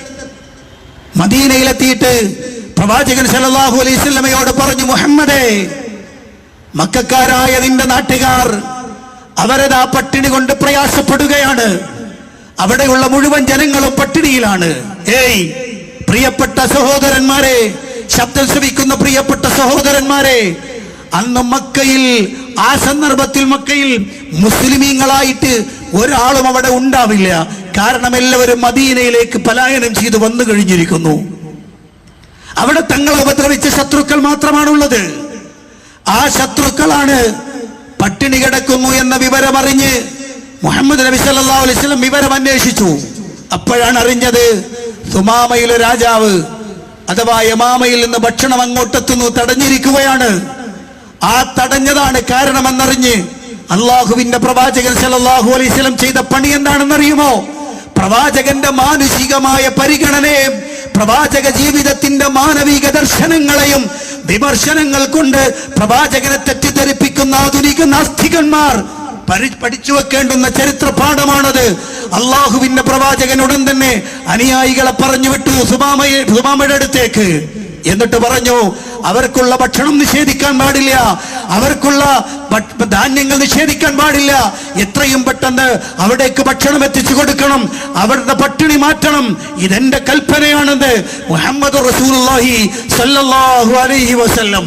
പറയൂ ഇസ്ലാമിന്റെ മാനവിക ദർശനം, പറയൂ ഇസ്ലാം എന്ന മതത്തിന്റെ മാനവിക ദർശനം. അതില്ലാത്ത, മനുഷ്യത്വമില്ലാത്ത മതമാണോ ഇസ്ലാം? തങ്ങളുടെ ശത്രുക്കളെ മുഴുവനും അരിഞ്ഞില്ലാതെയാക്കണം, ശത്രുക്കളെ മുഴുവനും അവർക്ക് മാനസികമായ ഒരു പരിഗണനയും കൊടുക്കാൻ പാടില്ല എന്ന് പ്രചണ്ഡമായ പ്രചാരണങ്ങൾ അഴിച്ചുവിടുമ്പോൾ ചോദിക്കട്ടെയോ, ഈ ചരിത്രത്തിന്റെ ഉദാത്തമായ മാതൃകയെ എന്ത് പറഞ്ഞുകൊണ്ടാണ് വിമർശിക്കാൻ കഴിയുക? എന്ത് പറഞ്ഞുകൊണ്ടാണ് ഇതിനെ ഇല്ലാതാക്കാൻ കഴിയുക? പോരാ. അള്ളാഹുവിന്റെ പ്രവാചകൻ സല്ലല്ലാഹു അലൈഹി വസല്ലം, ആ പ്രവാചകനാണല്ലോ മുസ്ലിം ലോകത്തിലെ, മുസ്ലിം സമുദായത്തിലെ ഏറ്റവും പ്രധാനപ്പെട്ടയാള്, ഈ ഉമ്മത്തിലെ ഏറ്റവും പ്രധാനപ്പെട്ടയാള്. ആ പ്രവാചകനേക്കാളും വലിയൊരു വിശ്വാസി ഇല്ലല്ലോ, ആ പ്രവാചകനേക്കാളും വലിയ ഒരു സൂക്ഷ്മതയുള്ള ആളില്ലല്ലോ, ആ പ്രവാചകനേക്കാളും വലിയ അള്ളാഹുവിലേക്ക് അടുത്തൊരാൾ വേറെ ഇല്ലല്ലോ. ആ പ്രവാചകൻ സല്ലല്ലാഹു അലൈഹി വസല്ലം അവിടുത്തെ ശത്രുക്കളായി തന്നെ നിലനിൽക്കുന്ന ജൂതന്മാരോട് ഏറ്റവും നല്ല സമീപനം സ്വീകരിച്ചു എന്ന് പ്രവാചക ജീവിതത്തെ അടയാളപ്പെടുത്തുകയാണ്.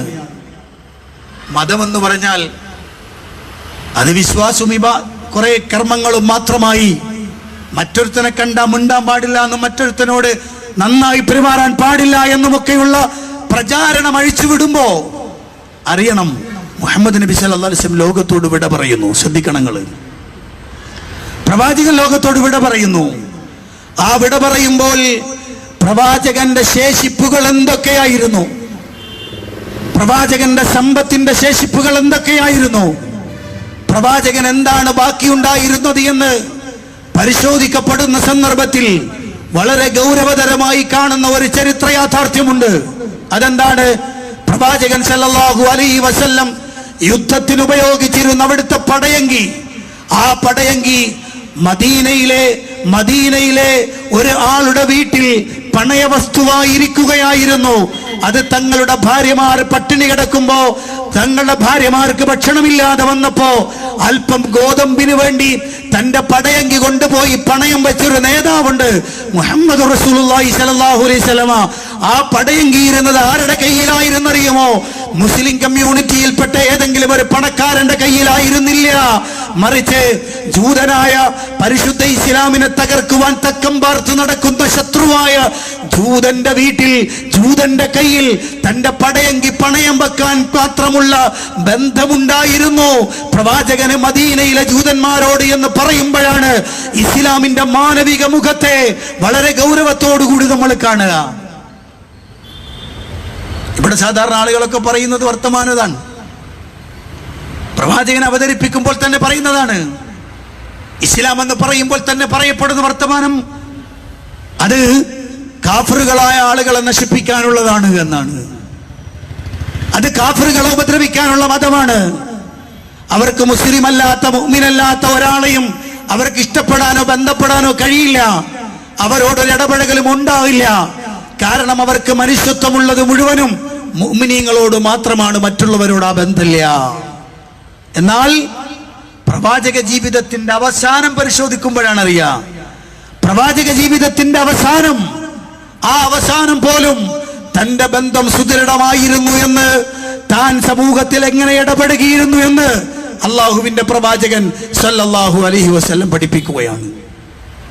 ഇസ്ലാമിന്റെ മാനവിക മുഖമാണ് നമ്മൾ കാണുക. എല്ലാവരെയും അള്ളാഹുവിന്റെ അടിമകളായി, മനുഷ്യരായി അവർക്ക് വേണ്ടുന്ന എല്ലാ സൗകര്യങ്ങളും ചെയ്തു കൊടുക്കാവുന്നിടത്തോളം ചെയ്തു കൊടുക്കണമെന്നതാണ്. ഒരു വാചകം കൂടി ചേർത്ത് പറയട്ടെ ഞാൻ. മുസ്ലിം അല്ലാത്ത, മുഅ്മിനല്ലാത്ത ഒരാളോടും മാനുഷികമായ പരിഗണന കൊടുക്കേണ്ടതില്ല എന്ന് ഇസ്ലാമിന്റെ വാദമാണെന്ന് പ്രചരിപ്പിക്കുന്ന ആളുകളോട് ഒരൊറ്റ വർത്തമാനം പറഞ്ഞോട്ടെ ഞാൻ. റസൂലുള്ളാഹിന്റെ സവിധത്തിലേക്ക് കടന്നു വരുന്നു അബൂബക്കർ സിദ്ദീഖിന്റെ മകൾ അസ്മാ. അബൂബക്കർ സിദ്ദീഖിന്റെ മകൾ അസ്മാ റളിയല്ലാഹു അൻഹ മഹദി അവர்கள் റസൂലുള്ളാഹിന്റെ അടുത്തെത്തുകയാണ്. എന്നിട്ട് പ്രവാചകനോട് ചോദിക്കാണ്, നബിയെ, എന്റെ ഉമ്മ ഇപ്പോഴും ബഹുദൈവ ആരാധകയാണ്. എന്റെ ഉമ്മ ഇപ്പോഴും ബഹുദൈവ ആരാധകയാണ്, അഥവാ മുശ്രിക്കത്താണ്. എന്റെ ഉമ്മ എന്റെ വീട്ടിലേക്ക് വരാൻ താല്പര്യം പ്രകടിപ്പിച്ചിട്ടുണ്ട്. എന്റെ ഉമ്മ വീട്ടിലേക്ക് വരാൻ താല്പര്യം പ്രകടിപ്പിക്കുന്നുണ്ട്. ഞാൻ എന്താണ് ചെയ്യേണ്ടത് നബിയെ? അള്ളാഹുവിന്റെ പ്രവാചകൻ സല്ലല്ലാഹു അലൈഹി വസല്ലം പറഞ്ഞു, നിന്റെ ഉമ്മയാണെങ്കിൽ ശരി, അവൾ മുശ്രിക്കത്താണ്, അതുകൊണ്ട് അവളുമായി ബന്ധം പാടില്ല. അവളുമായിട്ട് അങ്ങനെ ഒരു ബന്ധം പുലർത്താൻ പാടില്ല എന്നാണോ പ്രവാചകൻ പറഞ്ഞത്? അല്ല. നബി സല്ലല്ലാഹു അലൈഹി വസല്ലം പറഞ്ഞു കൊടുത്ത വർത്തമാനം, സുലി ഉമ്മക്കി, സുലി ഉമ്മക്കി, നിന്റെ മാതാവിനെ നീ ചേർത്ത് പിടിക്കണം, നിന്റെ മാതാവിന് നീ വീട്ടിൽ ഇടം കൊടുക്കണം, നിന്റെ മാതാവിനെ നീ നിന്റെ വീട്ടിലേക്ക് ചേർത്ത് വെക്കണമെന്ന് മുഹമ്മദ് റസൂലുള്ളാഹി സ്വല്ലല്ലാഹു അലൈഹി വസല്ലം പഠിപ്പിക്കുകയാണ്. പറയൂ പ്രിയപ്പെട്ട സഹോദരന്മാരെ, ഇസ്ലാമിന്റെ മാനവിക മുഖം, ഇസ്ലാം അത് ഒരു ഉന്നതമായ ആദർശമാണ്. അതിൽ വിശ്വാസമുണ്ട്, കർമ്മങ്ങളുണ്ട്, യാതൊരുവിധ വിശ്വാസ വിഷയത്തിൽ കോംപ്രമൈസ് ഇല്ല, ഒക്കെ ശരി തന്നെയാണ്. അതോടൊപ്പം തന്നെ മാനുഷിക മൂല്യങ്ങളെ, മാനവിക ദർശനങ്ങൾ, മാനവികമായ പ്രവർത്തനങ്ങളെ ഒരിക്കൽ പോലും ഇസ്ലാം തടഞ്ഞിട്ടില്ല, ഒരിക്കൽ പോലും ഇസ്ലാം തടഞ്ഞിട്ടില്ല. പ്രവാചകൻ സല്ലല്ലാഹു അലൈഹി വസല്ലമയുടെ വിയോഗാനന്തരം ഇസ്ലാമിന്റെ ഖിലാഫത്ത് ഏറ്റെടുത്തത് അബൂബക്കർ സിദ്ദീഖ് റളിയല്ലാഹു അൻഹു ആണ്. സിദ്ദീഖുൽ അക്ബർ റളിയല്ലാഹു അൻഹു, സിദ്ദീഖുൽ അക്ബർ റളിയല്ലാഹു അൻഹു ഇസ്ലാമിന്റെ ഖിലാഫത്ത് ഏറ്റെടുക്കുമ്പോൾ ഭരണസാരഥ്യം ഏറ്റെടുക്കുമ്പോൾ തന്റെ മുന്നിൽ നിൽക്കുന്ന ലക്ഷക്കണക്കിന് ആളുകൾ, അതിൽ പ്രവാചകന്റെ കൂടെ ജീവിച്ച അനുയായികളുണ്ട്, പ്രവാചകന്റെ കൂടെ ജീവിക്കാൻ ഭാഗ്യം കിട്ടാത്ത ആളുകളുമുണ്ട്. ആ ആളുകൾ അവർക്കെല്ലാവർക്കും ഖലീഫയായിട്ടാണ് അബൂബക്കർ സിദ്ദീഖ് റളിയല്ലാഹു അൻഹു അവരോധിതനാകുന്നത്. ആ ഖലീഫ അന്ന് മസ്ജിദുൻ നബവിയുടെ മിമ്പറിൽ നിന്ന് നടത്തിയൊരു പ്രസംഗമുണ്ട്. ആ പ്രസംഗം ലോകത്ത് ഇസ്ലാമിന്റെ മാനവിക മുഖം എന്താണെന്ന് ലോകത്തോട് വിളിച്ചു പറയുന്ന സുന്ദരമായ വാക്കുകളാണ്. പ്രവാചക ജീവിതത്തിൽ നിന്ന് കേട്ട് മനസ്സിലാക്കി, പ്രവാചക ജീവിതത്തെ കണ്ട് മനസ്സിലാക്കി ജീവിതത്തിലേക്ക് കൊണ്ടുവന്ന് ലോകത്ത് സമൂഹത്തിന്റെ മുന്നിലേക്ക് വിളിച്ചു പറഞ്ഞ ഉന്നതമായ പ്രസംഗം. അവിടെയാണ് താൻ ഖിലാഫത്ത് ഏറ്റെടുത്ത ഉടനെ ഇതര നാടുകളിലേക്ക് മുസ്ലിം സമൂഹത്തിന്റെ സംരക്ഷണത്തിന് വേണ്ടി പുറപ്പെടുന്ന ഇസ്ലാമിക പട്ടാളത്തിനെ സാക്ഷി നിർത്തിക്കൊണ്ട്, പട്ടാളത്തിന്റെ കമാൻഡർമാരെ സാക്ഷി നിർത്തിക്കൊണ്ട് മഹാനായ സിദ്ദീഖുൽ അക്ബർ റളിയല്ലാഹു അൻഹു വിളിച്ചു പറഞ്ഞൊരു വർത്തമാനമുണ്ട്. ഈ ആധുനിക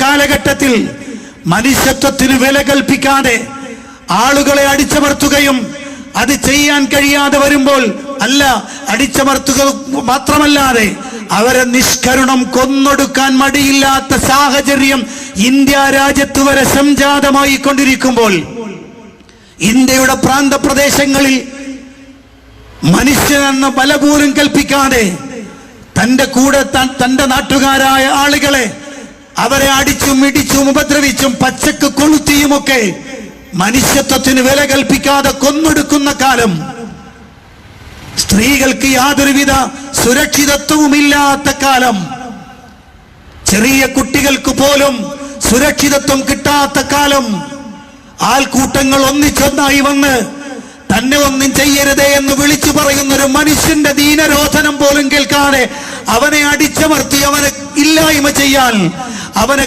വെട്ടിയും കുത്തിയും കത്തിച്ചും നശിപ്പിക്കുന്ന ആധുനിക ഇന്ത്യയുടെ മുകളിൽ നിന്നുകൊണ്ടാണ് ഞാൻ ഈ സംസാരം നിങ്ങളോട് പറയുന്നത്. ഇസ്ലാമിക പട്ടാളത്തെ പറഞ്ഞയക്കുന്ന ഇസ്ലാമിക ചക്രവർത്തി എന്ന് വിളിക്കാവുന്ന സിദ്ദീഖുൽ അക്ബർ റളിയല്ലാഹു അൻഹു പട്ടാളത്തിന് കൊടുത്ത നിർദ്ദേശം എന്തായിരുന്നെന്നറിയുമോ? പ്രിയപ്പെട്ട സഹോദരന്മാരെ, നിങ്ങൾ പോകുന്നത് മറ്റു ചില നാടുകളിലേക്കാണ്. ആ നാടുകളിൽ നിങ്ങൾ പോകുമ്പോ നിങ്ങളുടെ മുന്നോട്ടുള്ള പോക്കിൽ നിങ്ങൾക്ക് ആ രാജ്യത്തെ ശത്രുക്കളായ പട്ടാളക്കാർ അവർ നിങ്ങളെ ഉപദ്രവിക്കുമ്പോ, അവർ നിങ്ങളെ തടയുമ്പോ അവരോട് നിങ്ങൾക്ക് അമർഷമുണ്ടാവുക സ്വാഭാവികമാണ്. ആ അമർഷം നേരെ വരുന്ന പട്ടാളത്തിനോടല്ലാതെ വേറെ ഒന്നിലേക്കും തിരിഞ്ഞു പോകരുത്. ഒന്നും കൂടെ വ്യക്തമാക്കാം. സിദ്ദീഖുൽ അക്ബർ റളിയല്ലാഹു അൻഹു പറയാണ്, നിങ്ങൾ പോകുന്ന വഴിയിൽ ശത്രു രാജ്യത്തെ അല്ലെങ്കിൽ നിങ്ങളെ ഉപദ്രവിക്കുന്ന ശത്രുക്കൾ അവർ ജീവിക്കുന്ന നാട്ടിൽ അവിടുത്തെ വൃക്ഷത്തലപ്പുകൾ നിങ്ങളുടെ അമർഷത്തിന് ഇരയാകരുത്. നിങ്ങളുടെ വാളുകൾ ആ വൃക്ഷത്തിന്റെ കൊമ്പ് മുറിക്കരുത്. ആ വൃക്ഷത്തിന്റെ ഈത്തപ്പനയുടെ ഒരോല പോലും നിങ്ങളുടെ വാളുകൾ കൊണ്ട് മുറിഞ്ഞു വീഴരുത്. പോരാ, നിങ്ങൾ പോകുന്ന നാട്ടിൽ നിങ്ങളെ എതിർക്കാതെ നിങ്ങൾക്ക് നേരെ ശത്രുതയായി നിങ്ങളുടെ ശത്രുപക്ഷത്ത് പട്ടാളത്തിൽ പെടാതെ സ്വന്തം കാര്യം നോക്കി തങ്ങളുടെ ആരാധനാ മണ്ഡപങ്ങളിൽ വിശ്രമിക്കുന്ന മഠാധിപതികൾ ഉണ്ടാകും. അവർക്ക് സേവനം ചെയ്തുകൊണ്ടിരിക്കുന്ന അവരുടെ സഹായികൾ ഉണ്ടാകും. ഒരിക്കലും നിങ്ങളുടെ വാള് അത്തരം ആളുകളുടെ മേൽ പതിയാൻ പാടില്ല. നിങ്ങളുടെ വാളുകൾ അത്തരം ആളുകളുടെ ദേഹത്ത് വീണു പോകരുത്. പോരാ, നിങ്ങളുടെ കൂട്ടത്തിൽ നിങ്ങൾ പോകുമ്പോ ആ നാട്ടിൽ സ്ത്രീകളുണ്ട്, കുട്ടികളുണ്ട്, പാവപ്പെട്ട വൃദ്ധരായ ആളുകളുണ്ട്. അത്തരം ഒരാളുകളുടെ ദേഹത്തേക്കും നിങ്ങളുടെ വാള് വീഴരുത് എന്ന് ശക്തമായി പഠിപ്പിച്ചു കൊടുക്കുന്നു സിദ്ദീഖുൽ അക്ബർ റളിയല്ലാഹു അൻഹു. നിങ്ങൾ ആലോചിച്ച് നോക്ക് പ്രിയപ്പെട്ടവരെ, ഈ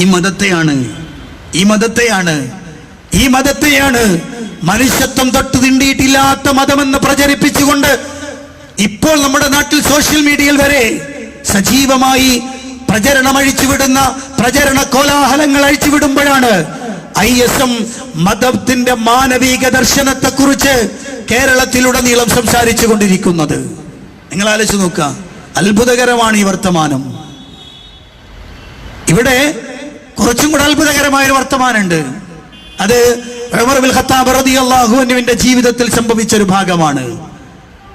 ഉമർ റളിയല്ലാഹു അൻഹുവിനെ കുറിച്ച് മുസ്ലിമീങ്ങൾ എല്ലാവർക്കും അറിയാം, ഇസ്ലാമിക ചരിത്രം അറിയുന്നവർക്കറിയാം. ഉമർ എന്ന് പറഞ്ഞാൽ തന്നെ ശത്രു രാജ്യങ്ങൾ ഞെട്ടിവിറക്കുന്ന അത്രയും വലിയ ശക്തനായ ഭരണാധികാരിയായിരുന്നു ഉമർ ഇബ്നുൽ ഖത്താബ് റളിയല്ലാഹു അൻഹു. ആ ഉമർ ഇബ്നുൽ ഖത്താബ് റളിയല്ലാഹു അൻഹുവിനെ ഒരിക്കലതാ മദീനയിലേക്ക് ഒരു ദൂതൻ വരികയാണ്. ആ ദൂതൻ വന്നിട്ട് പറഞ്ഞത്, ഉമർ, നിങ്ങൾ ഉടൻ തന്നെ ഫലസ്തീനിലേക്ക് പുറപ്പെടണം. ഫലസ്തീനിലേക്ക് പുറപ്പെടണം. അവിടെ അതാ ഒരു പ്രദേശത്തെ മുഴുവൻ ആളുകളും ഇസ്ലാമിക ഭരണത്തിന്റെ കീഴിൽ ജീവിക്കാൻ സന്നദ്ധത അറിയിച്ചിട്ടുണ്ട്. ആ സമൂഹം മുഴുവനും ക്രിസ്ത്യാനികളാണ്. ശ്രദ്ധിക്കണം നിങ്ങള്, ആ സമൂഹം മുഴുവനും ക്രിസ്ത്യാനികളാണ്. ക്രിസ്ത്യാനികൾ കൂടുതലുള്ള ആ ഒരു പ്രദേശം ഒന്നാകെ ഇസ്ലാമിക ഭരണത്തിന്റെ കീഴിലേക്ക് വരാൻ അവർ സന്നദ്ധത അറിയിച്ചിട്ടുണ്ട്. പക്ഷേ അവർക്കൊരു ഉറപ്പ് കിട്ടണം. ആ ഉറപ്പ് ആ കരാർ എഴുതാൻ ഇസ്ലാമിക സൈന്യാധിപനെ പറ്റൂല, മറിച്ച് ഖലീഫ വരണമെന്നാണ് ക്രിസ്ത്യാനികളുടെ ക്രൈസ്തവ സഭയുടെ മേലധ്യക്ഷൻ പാത്രിയർക്കീസ് പറഞ്ഞിട്ടുള്ളത്. അതുകൊണ്ട് നിങ്ങളൊന്നവിടം വരെ വരണം. ഉമർ ഇബ്നുൽ ഖത്താബ് റളിയല്ലാഹു അൻഹു മദീനയിൽ നിന്ന് യാത്ര തിരിച്ച് ഫലസ്തീനിലെ പ്രദേശമായ ഈലിയായിലെത്തി. അവിടെ എത്തി ക്രൈസ്തവ സഭാ മേലധ്യക്ഷനുമായി ഒരു കരാർ എഴുതി കൊടുത്തു. അവർക്കൊരു ഉറപ്പ് കൊടുത്തു. ആ ഉറപ്പ് വളരെ ഗൗരവത്തോടു കൂടിയാണ് ലോക ചരിത്രത്തിൽ ഇടം നേടിയിട്ടുള്ളത്.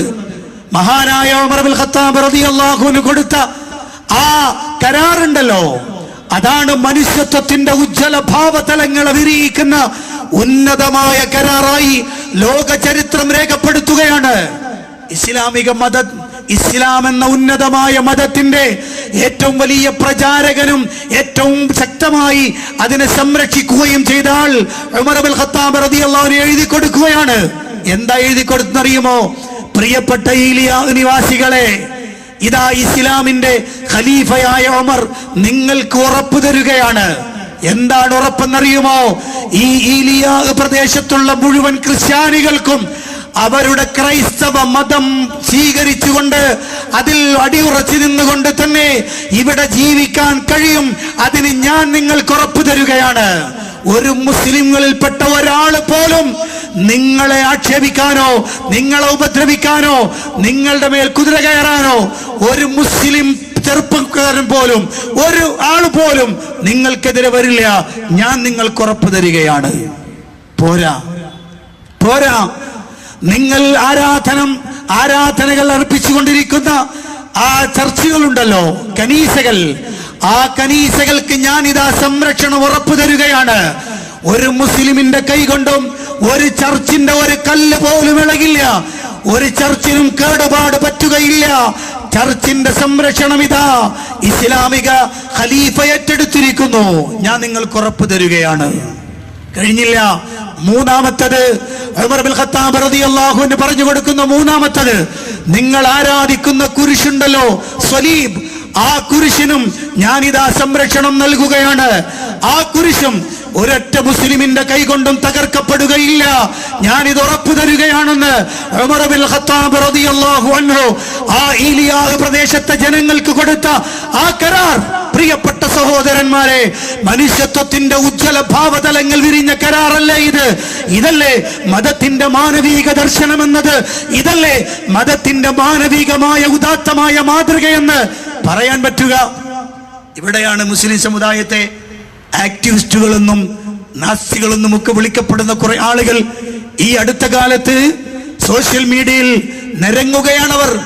ഇസ്ലാം മനുഷ്യത്വമില്ലാത്തതാണ്, ഖുർആൻ മനുഷ്യത്വത്തിനെതിരാണ്, സമൂഹത്തെ നശിപ്പിക്കാനുള്ളതാണ് എന്ന് തുടങ്ങുന്ന വർത്തമാനങ്ങൾ പറയുമ്പോഴാണ് ഇസ്ലാമിലെ ഈ ചരിത്ര അധ്യായങ്ങളെ ലോകത്ത്, പ്രത്യേകിച്ച് കേരളത്തിലെ ജനങ്ങളുടെ മുന്നിൽ പറഞ്ഞു കൊടുക്കേണ്ടുന്ന ഉത്തരവാദിത്വം പ്രിയപ്പെട്ട മുസ്ലിങ്ങളെ നമുക്കുണ്ട്.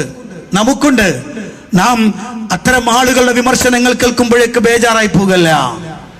മതത്തിന്റെ ഉന്നതമായ മാതൃകകളുണ്ട്, കണിശമായ ആദർശം. നേരത്തെ ഇവിടുന്ന് ഷാഹിദ് മുസ്ലിം ഫാറൂഖ് പ്രസംഗിച്ച ഭാഗം ഇസ്ലാമിന്റെ അടിത്തറ, മതത്തിന്റെ അടിത്തറ ഏകദൈവ വിശ്വാസമാണ്, തൗഹീദ് തന്നെയാണ്. ആ തൗഹീദിൽ അടിയുറച്ചു നിൽക്കുമ്പോൾ തന്നെ ഇതരരെ ബഹുമാനിക്കാനും ആദരിക്കുവാനുമുള്ള ആ കരുത്തുകൂടി മുസ്ലിമീങ്ങൾക്കുണ്ടാകും. ഞാൻ നിങ്ങളോടൊരു ചോദ്യം ചോദിച്ചോട്ടെ. പ്രവാചകൻ സല്ലല്ലാഹു അലൈഹി വസല്ലമയുടെ ജീവിതത്തിൽ ഉണ്ടായതുപോലെ ഒരു അനുഭവം മുസ്ലിം സമുദായത്തിന് അതിനെ ആ രൂപത്തിൽ ഫോളോ ചെയ്യാൻ കഴിഞ്ഞിട്ടുണ്ടോ എന്നത് ഒരുപക്ഷെ അത്ഭുതകരമായി തോന്നാം. നബി സല്ലല്ലാഹു അലൈഹി വസല്ലം അവിടുന്ന് മദീനയിൽ പ്രവാചകൻ സല്ലല്ലാഹു അലൈഹി വസല്ലം ഇരിക്കുമ്പോഴല്ലേ ഒരു ജൂതന്റെ മയ്യത്ത് അതിലേക്ക് കൊണ്ടുപോയത്? നബി സല്ലല്ലാഹു അലൈഹി വസല്ലം എഴുന്നേറ്റ് നിന്നില്ലേ ആ മയ്യത്തിന്റെ മുന്നിൽ? കൂടെ നിന്ന ആളുകൾ ഉണർത്തിയില്ല, നബിയെ അത് മുസ്ലിമിൻ്റെതല്ല, അതൊരു ജൂതന്റെതാണ് നബിയെ എന്ന് പറഞ്ഞാൽ ഇസ്ലാമിനെ തകർക്കാൻ ശ്രമിക്കുന്ന, ഇസ്ലാമിനെ തകർക്കാൻ വേണ്ടി പ്രവർത്തിക്കുന്ന ജൂതന്റെതാണ് ആ മയ്യത്ത്. പ്രവാചകന്റെ മറുപടി എന്തായിരുന്നു? ജൂതനും മനുഷ്യനാണ് എന്നാണ്. അതൊരു മനുഷ്യന്റെ മയ്യത്തല്ലേ എന്നാണ്. അതൊരു മനുഷ്യന്റെ മയ്യത്തല്ലേ? ചോദിച്ചോട്ടെ, ഏതെങ്കിലും ഒരു മതത്തിൽപ്പെട്ട ഒരാളുടെ മയ്യത്ത് അയാളുടെ മൃതദേഹം കൊണ്ടുപോകുമ്പോൾ ആ മൃതദേഹത്തിനോടുള്ള ആദരവ് കാണിച്ചുകൊണ്ട് എഴുന്നേറ്റ് നിൽക്കാൻ പഠിപ്പിച്ച മതമാണ് ഇസ്ലാം. അത് കാണിച്ചു തന്ന നേതാവാണ് മുഹമ്മദ് റസൂലുള്ളാഹി സ്വല്ലല്ലാഹു അലൈഹി വസല്ലം. ജീവിച്ചിരിക്കുന്ന ആളുകളോട് മാത്രമല്ല, മൃതദേഹത്തിനോട് പോലും ബഹുമാനവും ആദരവും കാണിക്കണമെന്ന് ഇസ്ലാം പഠിപ്പിക്കുകയാണ്. ഇതല്ലേ മാനുഷികം? ഇതിനെയല്ലേ മനുഷ്യത്വം എന്ന് വിളിക്കാൻ പറ്റുക? ഇതല്ലേ മാനവിക ദർശനം എന്ന് വിളിക്കാൻ പറ്റുക? ഇതിനെയല്ലേ മഹിതമായ ആദർശം എന്ന് വിളിക്കാൻ പറ്റുക? പ്രിയപ്പെട്ട സഹോദരന്മാരെ, ഇതല്ലേ ലോക സമൂഹത്തിന്റെ മുന്നിൽ പഠിപ്പിച്ചു കൊടുക്കേണ്ടത്? അതുകൊണ്ടാണ് ഈ അടുത്ത കാലത്ത് ഒരാൾ എഴുതിയൊരു എഴുത്തുണ്ട്, അദ്ദേഹം എഴുതിയൊരു സംഗതിയുണ്ട്. ഇസ്ലാമിനെ മുഹമ്മദ് നബിയിലൂടെ വായിച്ച് ജനങ്ങളിലേക്ക് പ്രചരിപ്പിച്ചാൽ ഇന്നിവിടെ നടക്കുന്ന എല്ലാ കോലാഹലങ്ങളും ഇല്ലാതാകും. കാരണം എല്ലാവരെയും പരസ്പരം സൗഹാർദ്ദത്തോടെ ജീവിക്കാൻ പഠിപ്പിച്ച ആളാണ് മുഹമ്മദ് നബി സല്ലല്ലാഹു അലൈഹി വസല്ലം എന്നാണ്. അങ്ങനെയാണ് ഇസ്ലാം ലോകത്തേക്ക് ശക്തമായി വന്നത്.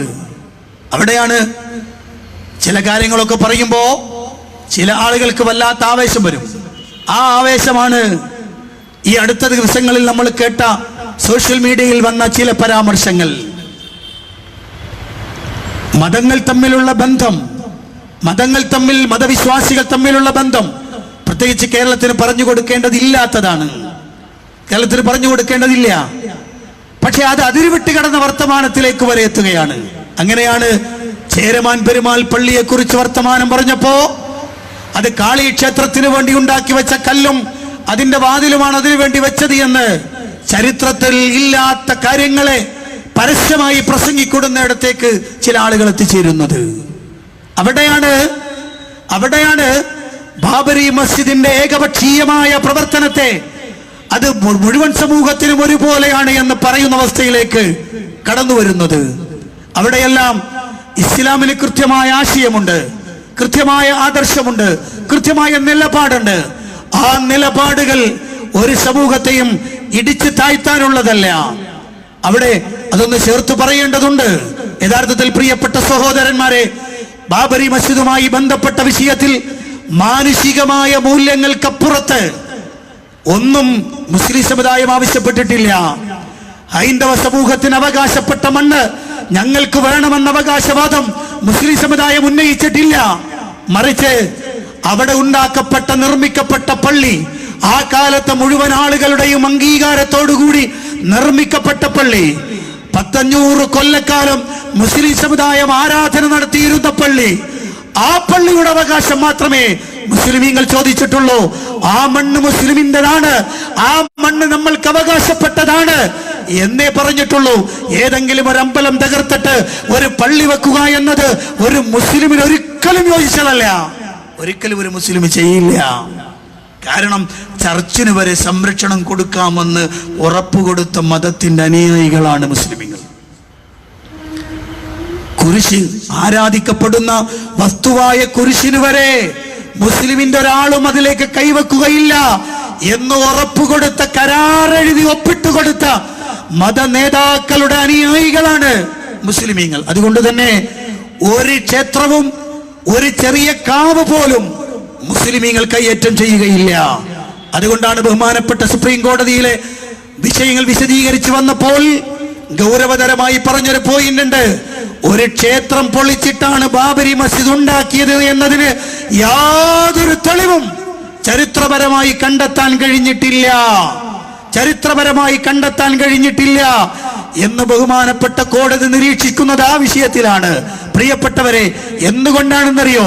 അങ്ങനെ ഒരു മതത്തിന്റെ മേൽ തങ്ങളുടെ ആധിപത്യം അടിച്ചേൽപ്പിച്ച് ആളുകളെ കൊന്നൊടുക്കി, ആളുകളെ നശിപ്പിച്ച്, ആളുകളെ നിർബന്ധിച്ച് ഒരു പ്രവർത്തനത്തിലേക്കും ഒരു മുസ്ലിം നിൽക്കില്ല. ഞാൻ അവസാനിപ്പിക്കുന്നു. ഒറ്റ പോയിന്റ് കൂടി പറഞ്ഞ് ഞാൻ അവസാനിപ്പിക്കുകയാണ്.